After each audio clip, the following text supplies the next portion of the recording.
Today, I'm joined by Carolann Watson-Box, or Kaz, as everybody knows her. She's the co-founder, along with Matt, of Cowburn Watson Box. They are a small SME cost and PM consultancy focused primarily in the Northwest. What you're going to get out of this episode is Kaz's story. She grew up from humble beginnings, council estate in Rochdale. She went on and did really well, got into the industry, and she sees construction as an opportunity for people to come into the industry from all walks of life, and the opportunity it gave her and can give others. We also talk about, obviously, their growth and the dynamic between her and Matt. Matt very much wanting to push forward, Kaz being a lot more about the numbers and the facts, and that being a really nice synergy for helping them grow their business further. I think you really like this one. Kaz is a lovely lady. She's really passionate about the industry and really passionate about people having opportunity. So I think you'll get a lot from this one.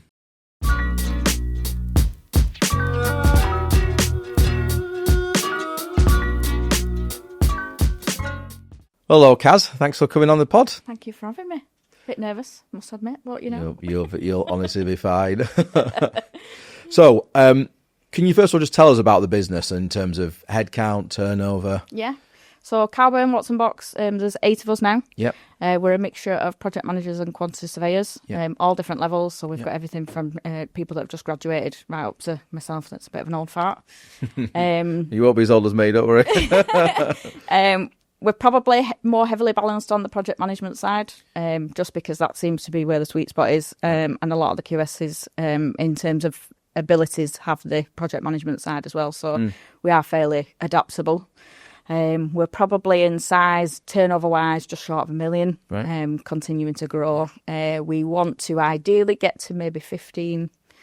Matt wants to get to 200. I don't think we're going to do that. We've always set out with the intention we were going to remain a small boutique business. That's what we kind of said. It was one of those. We've both worked for some of the larger practices, so it was always about making a business where people wanted to come to work and felt part of the business, not just a bum on a seat, that kind of stuff. So it's but this is the start of our 4th year. Wow. So it's grown massively. I don't know where the time has gone. It's brilliant. And we've got some fantastic members of staff. The young guys we've got in the office teach me a trick or two every single day. So it's good. So are they grads? Are they apprentices, the younger ones? Most of them are graduates. Right. So we've got Frankie, one of our project managers. She came from an architectural background. Okay. She's come into project management, but she also has a keen insight into the cost side, which is great for us. Well, she's a bit of a multifaceted. We've got Oscar, who's very good with data capture and data manipulation. You give him something, he will make it look pretty in a database, dashboard, you name it. He's brilliant at it. Good.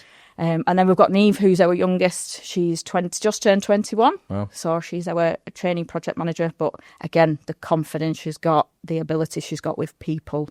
A lot of youngsters these days have a lot of crisis with confidence, and she's definitely not that. So we always say technical ability you can teach, personality traits you can't. So it's fantastic that we've ended up with such good people, really. Good. Well, let's dive into that quickly then, because that's... firstly, applaud you guys for doing that. So, a team of 8, 3 of them are kind of at that trainee level. That's brilliant. Yeah. Because there are so many businesses not doing that. Yeah. And if we don't do that, yeah, the industry is just going to fall apart. Absolutely. Right. And it was a big thing for us, purely because, like my background, I was never very academic at school. So, I did my GCSEs and decided to do A-levels and dropped out. It was the year that the A-levels became the AS levels. Right, yeah. So I'd picked art, business studies and sociology, just because I liked them. Right. But art took over my life, and then I was like, what am I doing? This is ridiculous. So I dropped out, much to my mum's disappointment. She was like, what are you going to do now? And everybody was talking about apprenticeships at the time. It was like, well, what does that mean? How can I get into that? So I applied for everything going, basically. Started off in architecture, design, all those kind of things, because that was the artistic background. But I started with an engineering company, so I did electrical engineering. Right. They put me through MVQ. Well, this is the right path, is this? I know. Art A-level you love, but engineering. God, I'm intrigued. Let's get to... So I did engineering. I started as an electrical apprentice, and But my first job was an awful job. I had a great guy, George Spencer. He's whose apprentice I was. But the treatment plant that I worked on, it was a sewage brewery and a cheese factory that all sort of was in the vicinity of each other, and you've never smelt a smell like it. I can imagine. That's quite unique combo. And George gave me these waders, and he's like, "Get them on, because you're going in that tank over there." And I just looked at it and thought, "This is not going to be my life forever." So once I'd finished my engineering, there was a guy that I worked with, Paul Stapler. He was like, "Have you ever heard of quantity surveying?" And I was like, "No idea." So I went and sat with him and his team, and then the rest kind of became history. Right. And I did a year with him in the engineering firm, and he was like, "For you to grow, you need to go to a PQS." So I started with Shipways. Right. Ken Latham at the time, was it? Ken Latham at the time, yeah. So I had a good few years with them. And then again, you kind of want to grow, spread your wings kind of thing. So I went to Capita. Right. Similar kind of thing, learning things, doing a lot of like court buildings and science buildings, all that kind of thing. But then I got offered an opportunity to go to Canada. So I went and lived in Toronto for 2 years, which was amazing. Yeah. Anybody that gets the opportunity to go and work abroad, I would absolutely recommend it. So how did that come about? So Paul Stapley, who I'd worked with at the engineering firm, had moved over there. Right. And I'd always said, so one of the things that Shipways did was put me on my degree. Never thought I'd go to university because I've never been academic. But once I'd finished my degree, I was like, right, I'm going to go somewhere. And I applied all over. But I got offered a job in Perth and the one in Toronto through Paul, really. And it was a case of which one, if something goes wrong, which one can I get home from quickest? Yeah. My dad had passed away at the time, so my mum was on her own and my sister was fairly young, so it was kind of like, right, I'll go to Canada. Yeah, okay. But that experience was eye-opening because I didn't know anybody. And he was still 2 hours away from where my office was. So it was like, you're going to be here, but I'll be over here. But if you need me, just ring me. Yeah. But a lot of expats in Canada. So you never felt alone. Like most of my office were Irish, which was great for the social side. I had a hangover nearly every other day. But the opportunity out there, because it's a completely different way of working. There's a lot less contractors. It's a bit more of a monopoly of the market kind of thing. Okay. The way that you do quantity surveying, it's more sort of schedules of work than bills of quants. But the opportunities, because a lot of the ownership is through the banks rather than developers. So it was just interesting seeing a different side. So I did 2 years over there and then went back to Capita, but I'd kind of got pigeonholed. So my next step was to TNT. Me, wasn't it? I think I put you in TNT, I believe. Put me in TNT, you did. Yeah. And I stayed there for 5 years. That was a fantastic opportunity for me. My biggest project there was the community project off the back of the Etihad training ground. So where Beswick Village is, where the leisure centre, the college and the Institute of Sport, that was my baby for 3 years. And again, fantastic opportunity. I have a lot to thank the guy called Rob Andrew. Yeah, he was my boss at the time, but he the opportunities he gave me, literally, sink or swim kind of thing, get on with it. Tim Laycock was the lead side for the client side, and again, great guidance for me. So it's good. And then moving from TNT, I moved to Mace, did a couple of years there. Then I've decided the bigger practices, I wanted to go into a smaller practice, so I got introduced to Des Walker. But funnily enough, me and Matt had met before this. Whilst I was at TNT, he was on a project where I was seconded into Manchester City Council. And the running joke we have is, went back to the office and said, you need to employ her because she's the biggest pain in my arse. So I'd rather have her on my side than against me. Brilliant. And then when I joined Walker's time, he was heading up the project management side at AD level. Obviously, then I was his counterpart and we talked for years. You go out for a beer, don't you? Can we do this ourselves? And so I was like, yeah, of course we can. You wake up the following day and go, what have I just agreed to? And then, obviously, your priorities changed, don't you? We had COVID, things shifted again. And we just got to the point, are we going to do it or are we not? And then the rest is history. The business was born and started within the two of us, and we grew quite quickly. Within our first year, we'd gone to 4. Purely from the demand of the work. We do a lot of work with public sector, and the clients, as you're probably well aware, resources very, very limited. So as soon as they get good people, it's can you bring people in? Can you help us grow kind of thing? So, and it just took off on there really. Brilliant. So let's go roll back slightly. So, what made you both say, right? You know what? Was it? Because do you think either of you had ever thought you wanted to own your own business? Was that ever something that ever entered your mind as something to choose to do? Certainly wasn't for me originally, and I was turning 40 at the time. So if somebody had said to me, you're going to start your own business at 40, I'd have laughed at him. Yeah. But I think when you're in that sort of leadership role and you can see the potential, it is one of those things where you kind of go, well, can I do this? And would I want to do this? And there's a lot of the things that you do for other business owners where you kind of think, yeah, I could do this. And I'm very passionate about the training of others because I've had a lot of influential people that have done that for me. So I want to give back. And it was kind of like, yeah, give it a go. And my motto has always been, if it doesn't work, I'd just go and get another job. Yeah. I wish more people would get this with everything, not only starting a business, just moving jobs, whatever. It's like, yeah. What, I've said this before, it's like, what is the worst case scenario? Yeah. The worst case scenario is you can probably go back to your old employer or you just get another job. Yeah. That is, you're not going to be desolate on the street. You're not going to be homeless. Yeah. Your family can be fed still, whatever, Yeah. People are over catastrophize, really, I can't even say that word. Catastrophize the worst case scenario. It's like, yeah. There isn't a worst case now, not particularly for QS and PMs at the moment. No. Everyone's after you all the time. And I think it's like you said, the overseas opportunities, that was the same thing. If I didn't like it, I could come home. 100%. Yeah. And I think, like you say, in this industry, you've got so many contacts. It's such a small industry. Some of the people you've interviewed, I've worked with. And it's great to see them doing well. And sometimes, I think definitely for me, that was an inspiration, really, to go, well, if they can do it, so can I. I'm glad I did it with a business partner rather than doing it on my own, being brutally honest. I think you kind of share the burden. 100%. Equally. It's stressful, isn't it? It's stressful running a business. So. Yeah. And it's a weird stress because everybody goes, do you like the stress? And it's like, nobody likes stress. But because it's for you and your team and you're making a difference to those people's lives, it feels more important from that perspective. Yeah. And like you say, because you're kind of giving back, you're giving opportunities to people that if they were just a big number, in a small number in a big machine, they don't get the opportunities. And we kind of give them the same opportunities we have. You come in, you sink or swim. We won't let you sink, but we'll give you the opportunities. We'll see how well you do. And, we're not one of these that goes, you're not going to a client meeting. It's getting as quick as you can, really. It's the best way to learn, isn't it? Yeah. Like you say, within reason, maybe throw them in with some armbands or something to begin with. But, if you don't do that, you're never going to learn, are you? You're never going to push forward. Yeah. Unless you can do that. Yeah. So, it's been exciting. People say, do you regret it? Absolutely not.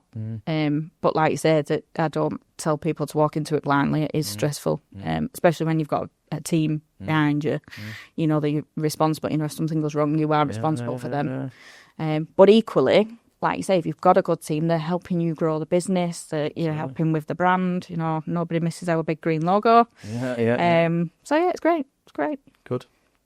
So public sector primarily. Yes. People often say that's a difficult market for SMEs to get into because a lot of it's framework driven. Yeah. So when you first started the business, how did you guys get on? What was your first bit of work, and then how have you evolved from there? So I've been quite fortunate because a lot of the roles that I've worked in, I've been seconded in through the consultancy that I've been with. So when I was with TNT, seconded into Manchester City.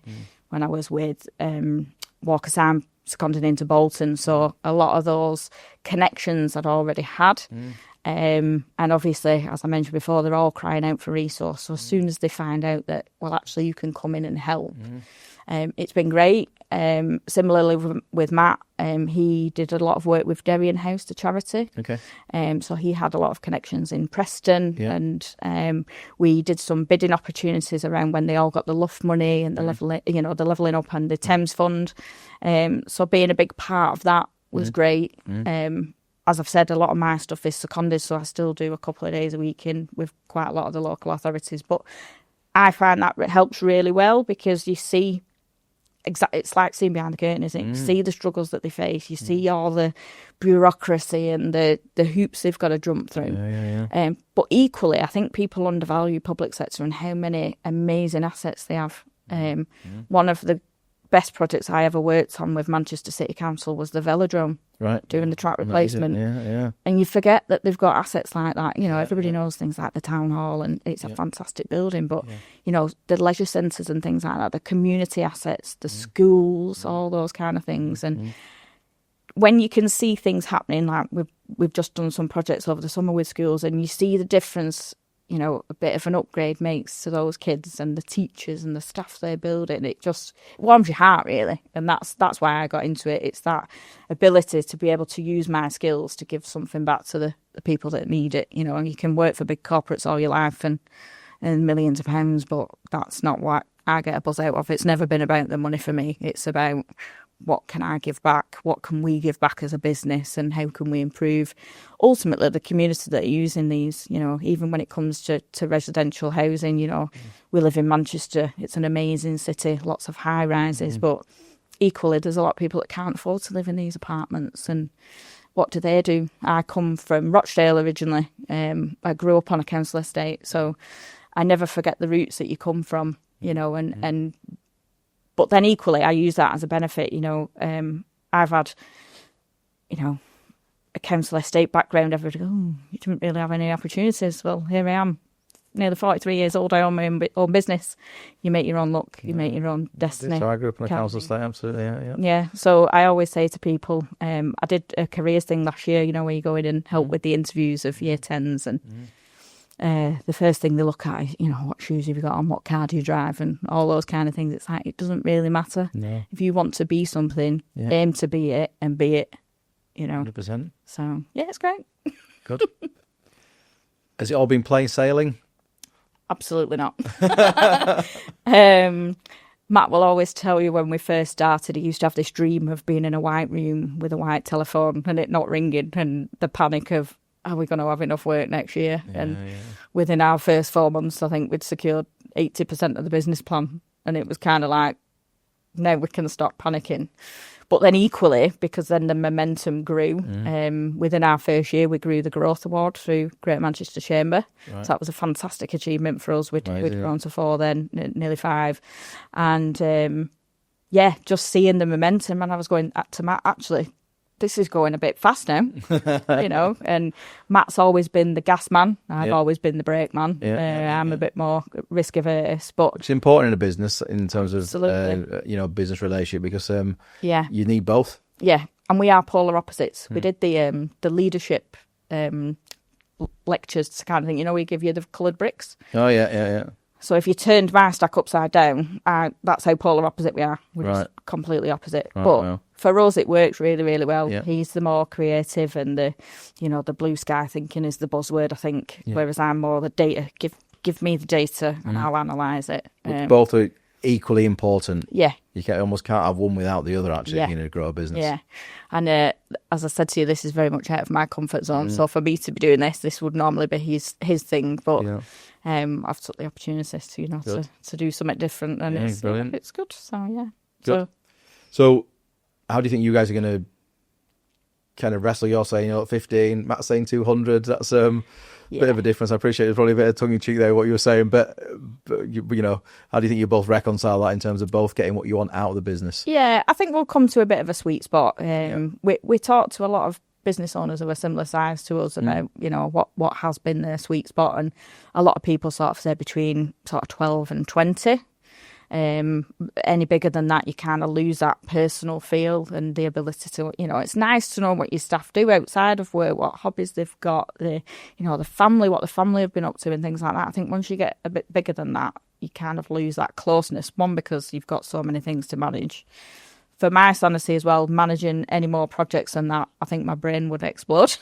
And I am, as Matt will tell you every day of the week, I am a control freak. So I don't think we'd get past that. But equally, it's like you say, it's nice to have ambition, isn't it? So I never say never, but I definitely don't want to 200. So I can totally get where you're coming from there. You know, my first business got to 40 odd people. You know, unfortunately, didn't survive the global recession of 2008. But when I got to 40 people, I wasn't necessarily happy because I thrive on knowing everybody in my team and having a personal relationship with people.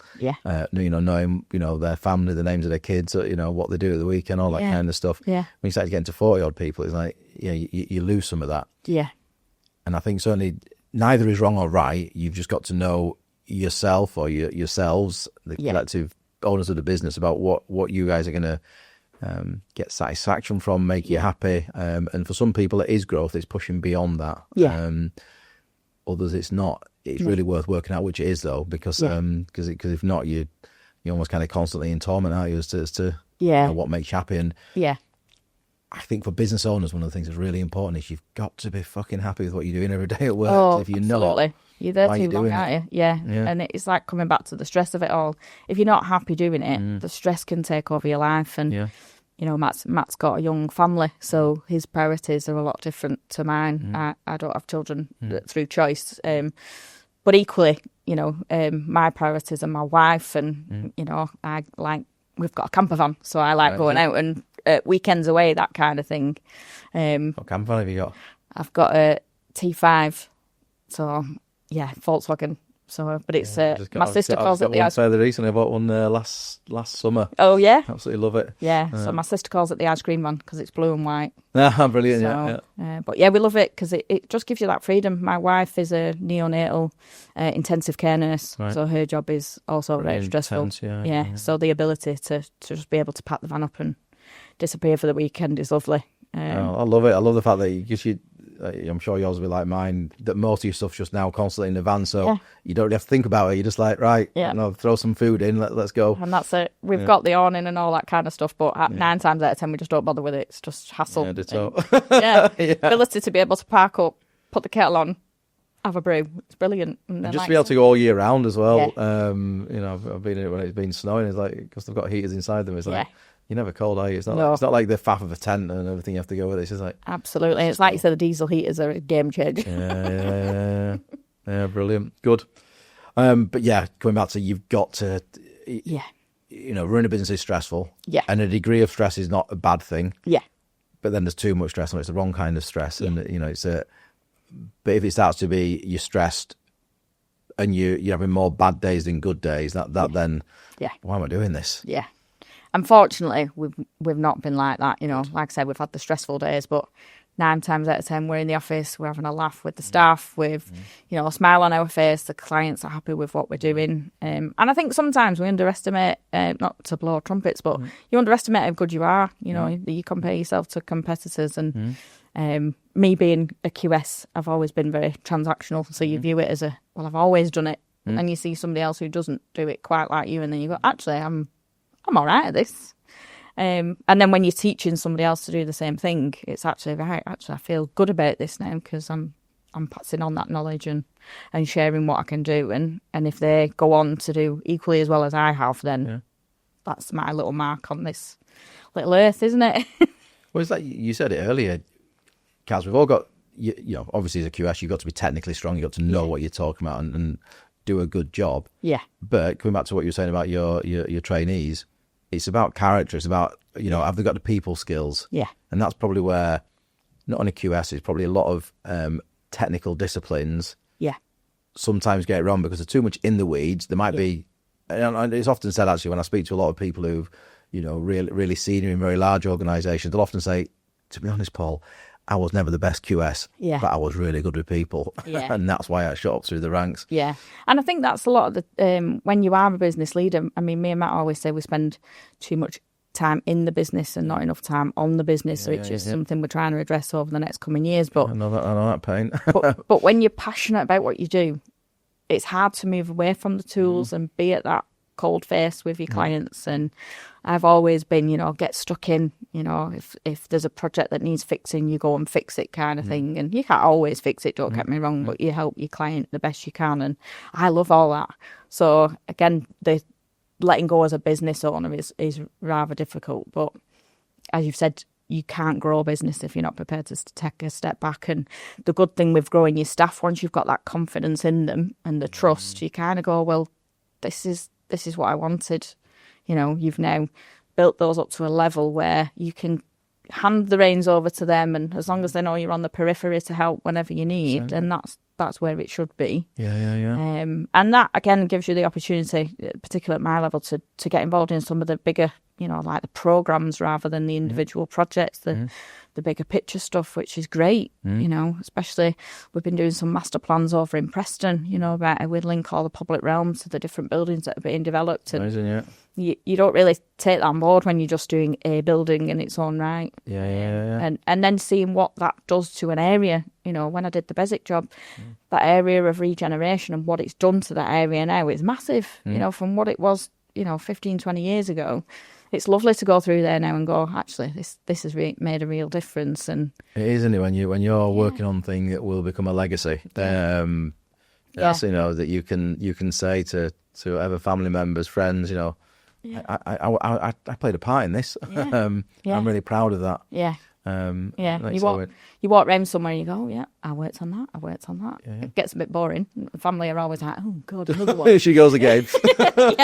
Well, like you say, if you're proud of it, you're proud of it, and I always think you should be. If you've given even a small contribution, if you weren't there, things wouldn't have happened. So 100%, and it's great, isn't it, when you see some communities kind of almost reborn by a regeneration scheme or a big program of regeneration. Yeah. Makes such a difference to an area, doesn't it? Yeah. You look at Ancoats. Yeah. Ancoats 10, 15 years ago. There was nothing there, was there? Look at it. It's amazing. And you see it all throughout the UK, don't you? Amazing parts that have just been completely renovated, and it's amazing to see when they do. Yeah. Always wasn't mine when you go down to kind of King's Cross, and it's like all the redevelopment done down there. It's just mind blowing considering what it was a really horrible, grubby part of London. Yeah. And it's now it's stunning parts of London. Yeah, absolutely. So 8 now, and I kind of agree, probably kind of quite kindred spirits, or I've learned this over the years that I've got to this point where I've had periods in my life where I want to grow something, then periods of life where I just want to say, now, you know what, my growth for the business is, we absolutely want to keep on growing, but it'll be very much defined by the right people, and I'm not going to feel pressure to hire for the sake of hiring, because that's often the dangerous place to be. Absolutely. It's often more about, if I find the right people, we'll go from there. Yeah. Obviously, as we touched on, Matt's probably slightly more ambitious in terms of vision there. So what do you think between your plans are, I guess, going to 2026 in terms of further growth from the 8 people?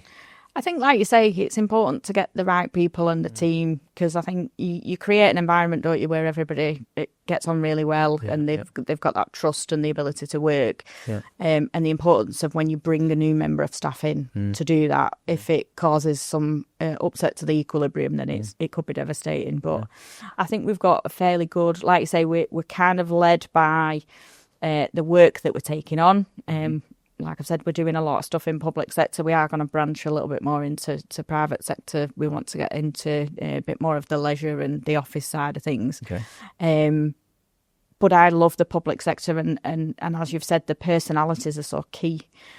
You can have your technical experience and your exposures, but if you can't manage people and clients, and so many arenas in the public sector, you've got different. They've got different objectives. They've got different.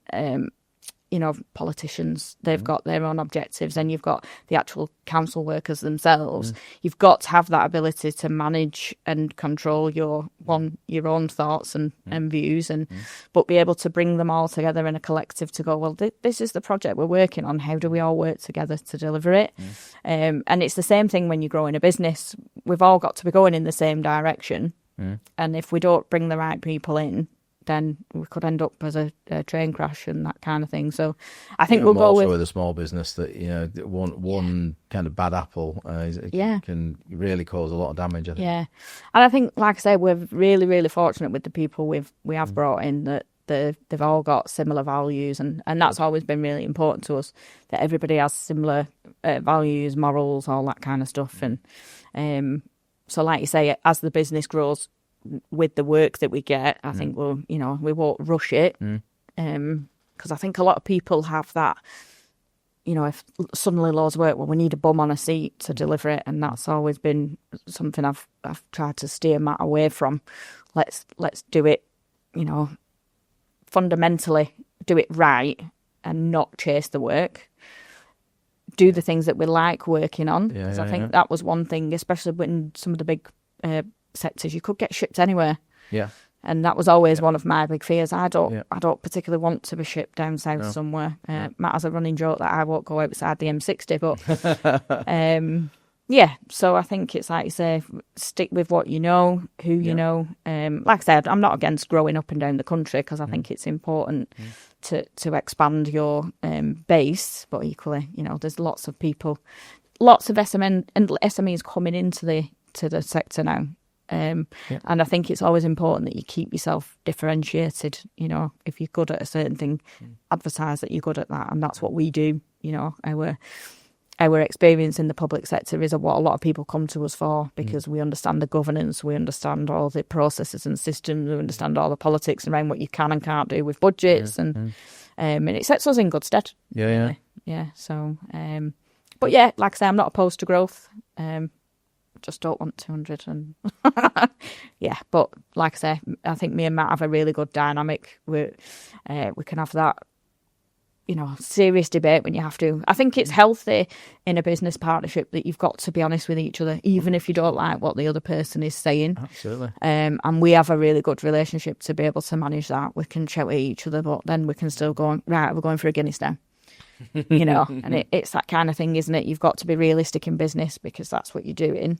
It's like a relationship, isn't it? It's like the same in a relationship. At the end of the day, you can fall out and you can have a disagreement, but as long as you can then go for a Guinness afterwards, happy days. Exactly. So, yeah, and I think we work well together. Like I say, if we were exactly the same, the business would not go anywhere. Yeah. And if he didn't push as much as he did, it would probably go a bit slower than it has done, which I quite like, really. I will never tell him that, but they'll hear this on this podcast. Hear this now, damn it. Yeah, but yeah, I enjoy it. He pushes me outside my comfort zone. I probably push him to thinking he's got a nagging wife at in work as well. Lives. Yeah. But it works. So yeah, it's really good for us. Brilliant. Good. What do you think about the future of both the consultancy market, but also the wider construction industry? I'll be honest, I'm a little bit worried. I mean, we hear a lot of stories, don't we, about the skills shortage, and I think it's very true, especially with the stuff we've been doing with schools and helping with interview prep. You go in and you ask people what they want to be, and nobody says QS, project manager kind of thing. It's all the good things of, sports and all that kind of thing. And especially because there's lots of advertisements around it, especially again with women's sports coming into the forefront. Yeah. So I think we're a bit of a dying breed. And I think, especially when I joined the industry, everybody was like, well, what does a QS do? And the running joke was you just used to say, well, I count bricks. Yeah.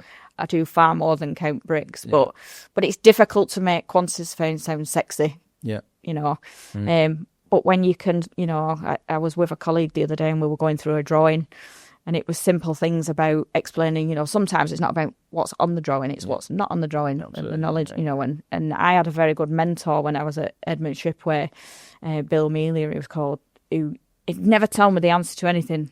So I had to measure a set of stairs one day, and I was like, Bill, how do I measure these stairs? And he's like, come with me.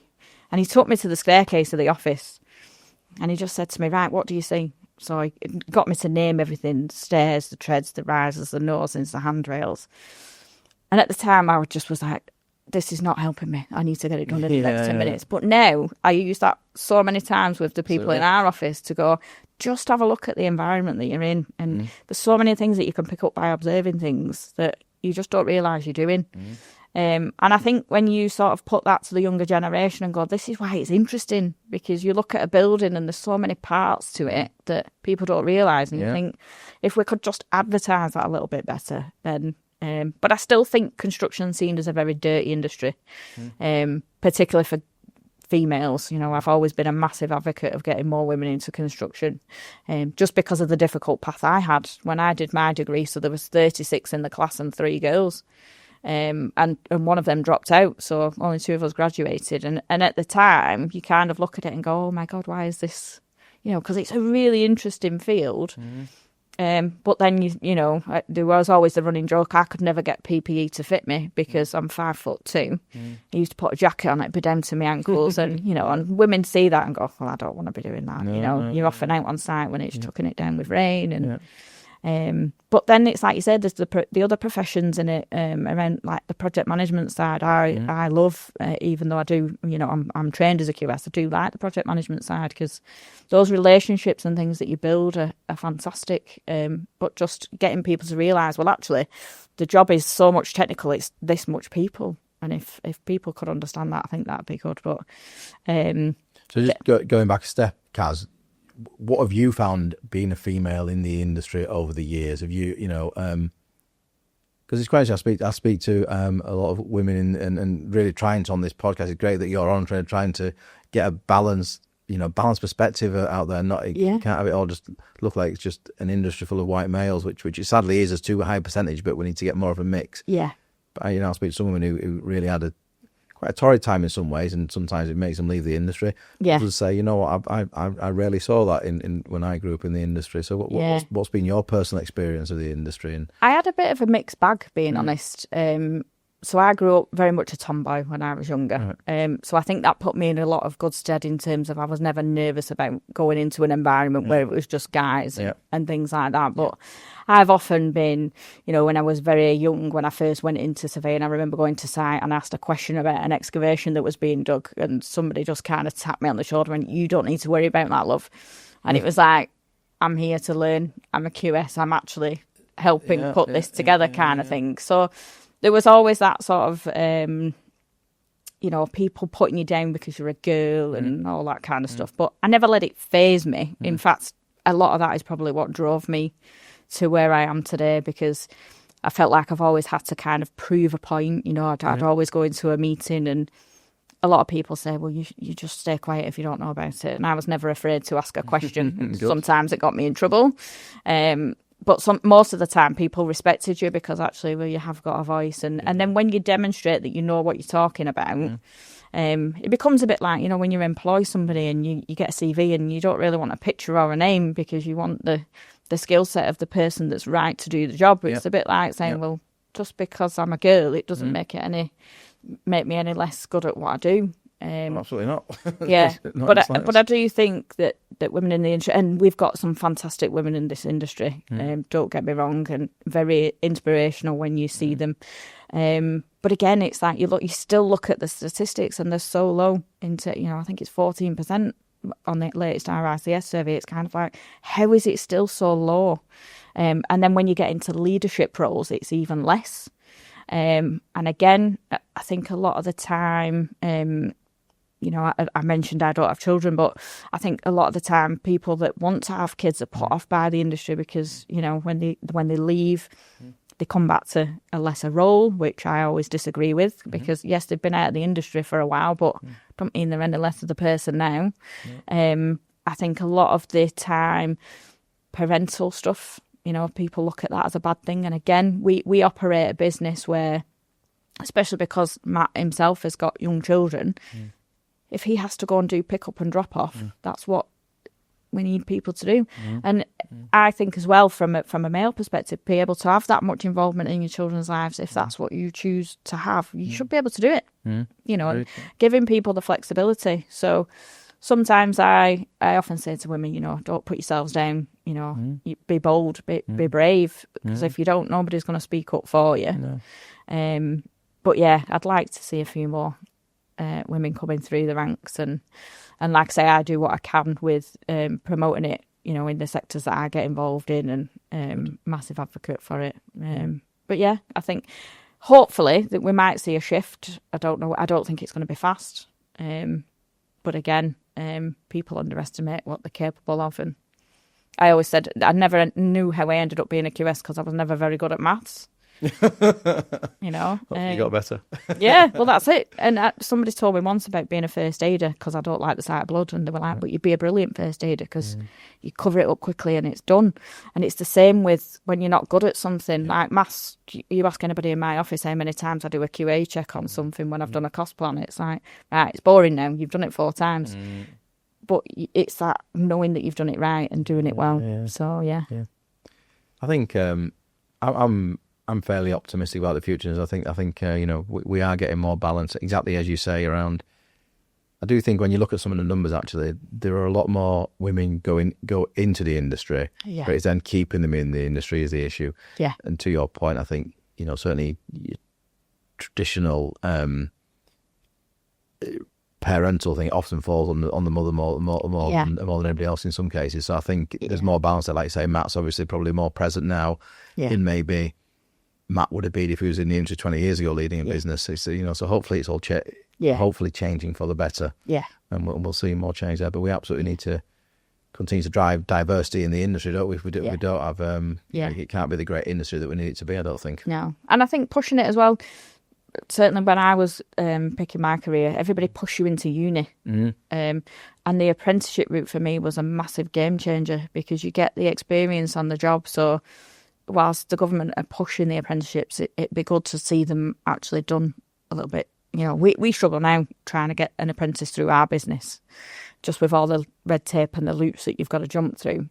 But if we could get more people into, right, you're physically on the job, you're getting the experience as you go. I think for me that was just a game changer because you'd go and do your lecture one day a week and you go, well, you don't do this in real life. No. We used to measure centre lines of walls and it'd be like, no, you don't. You measure the outside because you buy yourself a bit of buns, all those kind of things, So I think, and a lot of people are not. I was never academic, so I hated exams.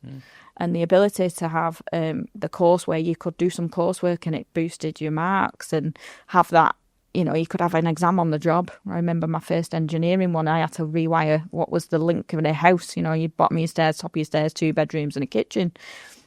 But somebody was stood watching you do it. And that for me was far better than being sat in an exam room with a piece of paper. And you learn more, don't you? We learn, you'll have learned through kind of osmosis, they say. You'll learn through listening to being sat with a really good senior who taught you everything. Yeah. Coming back to you say, Bill, yeah. Take you to stairs and look at this, work it out, Yeah. You learn a lot more from that, don't you? And just the amount of debt the kids coming out with from uni now, it's like, absolutely, apprentices have to be the way forward, but the government needs to, coming back to your point, that's not great if, for a small business, it becomes so arduous, so painful to get somebody through the apprenticeship program. Yeah. That's madness, isn't it? What the hell are we doing? Yeah. We're not going to get people into an industry that is still struggling from a marketing perspective into the industry. Yeah. If small businesses like yours who want to do it find it bloody hard work to actually do it.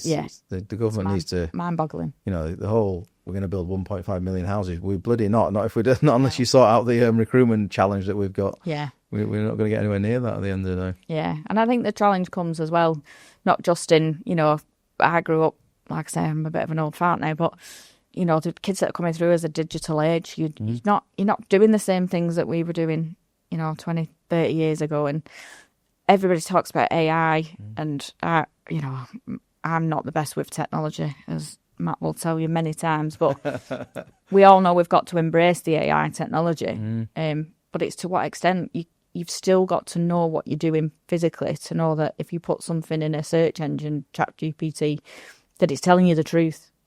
Without a doubt.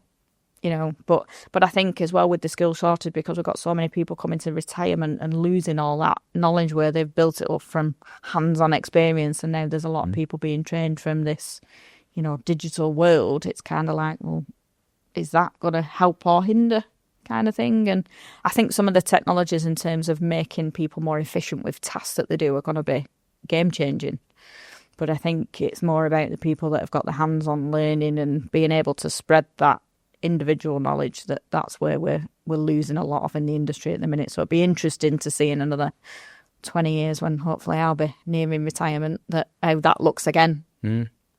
So I guess my view is the industry has to change because we're not going to go back to, and we can't go back to because it's too time intensive for everybody to be sat with a scale rule and a plan and working out all costs that way. Can't.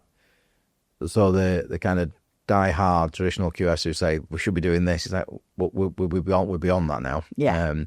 Equally, to your point, if you're a trainee coming into the industry and you're solely reliant on a piece of AI to tell you this is the cost of something, without understanding, right? Does the AI understand all the different things? Where's this project being built? What's the ground underneath it? All that kind of stuff. You're relying purely on that. I think I saw a post on LinkedIn a month or so back where somebody had put in something about, right, tell me what it was to build a commercial tower in London.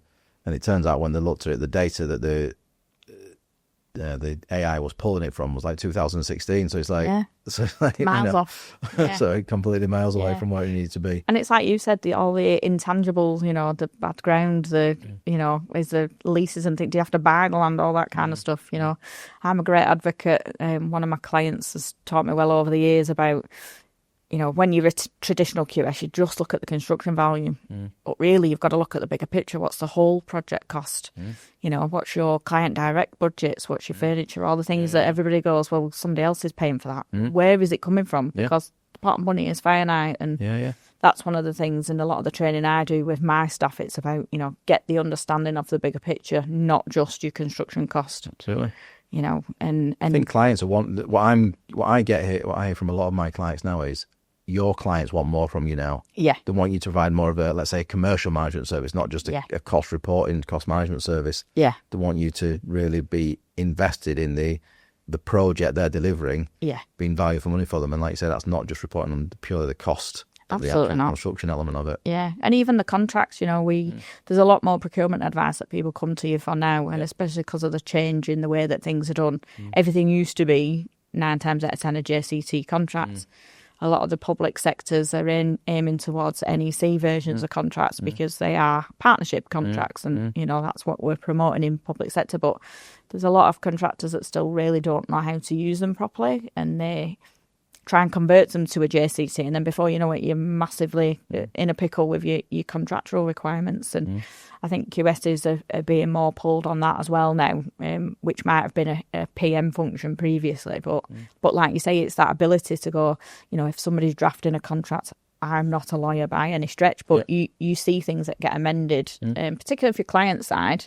Contracts are always written in the favour of the contractor. So it's that ability and the knowledge to be able to say to your client, have you thought about this?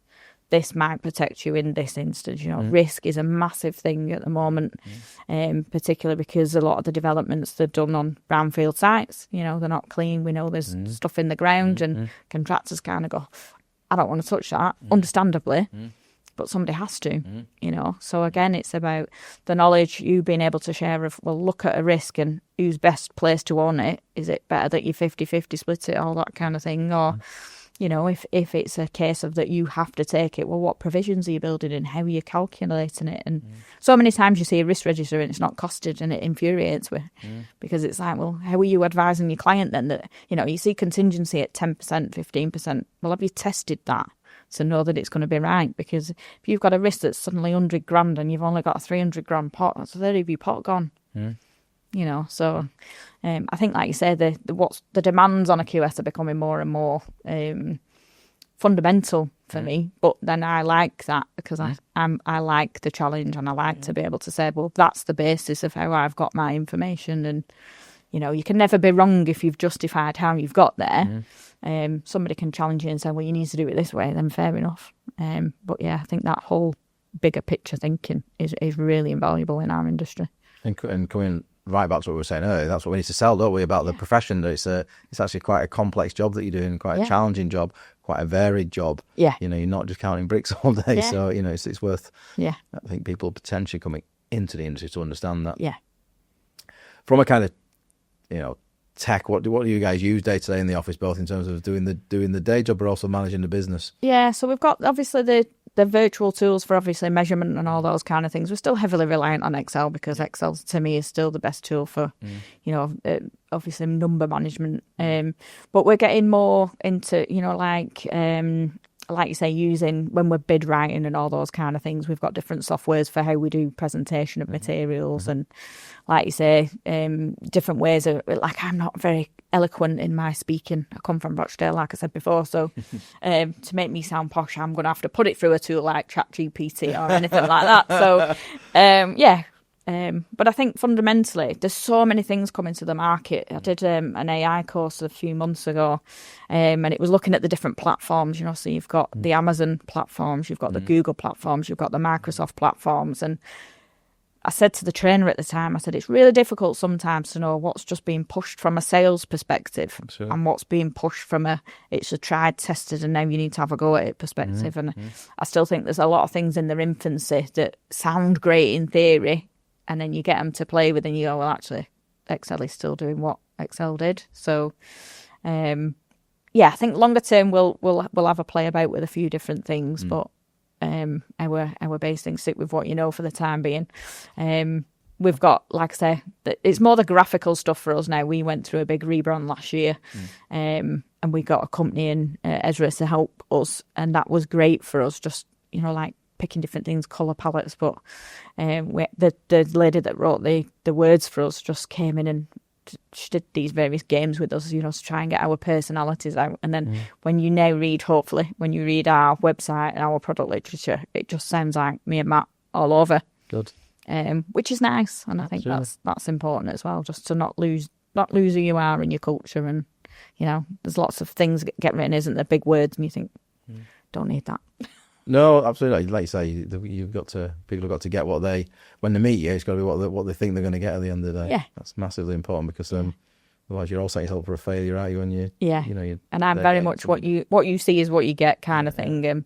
Some clients don't like it because I will tell them bad news, but I think it's important that they hear bad news. Bloody hope so, yeah. That's I worry in society we're struggling with that full stop in terms of the bad news thing. It's like everything's got to be polished, and it's like why that doesn't get us anywhere, does it? At the end of the day, and it's the same with budgets. If you know at the outset that budget is not right, if you don't tell them, you're just wasting money. Yeah, because you'll get to a certain point, the projects will get pulled anyway, and it's like, well, that money could have been used for something else. So, but again, sometimes it's changing those dynamics, isn't it?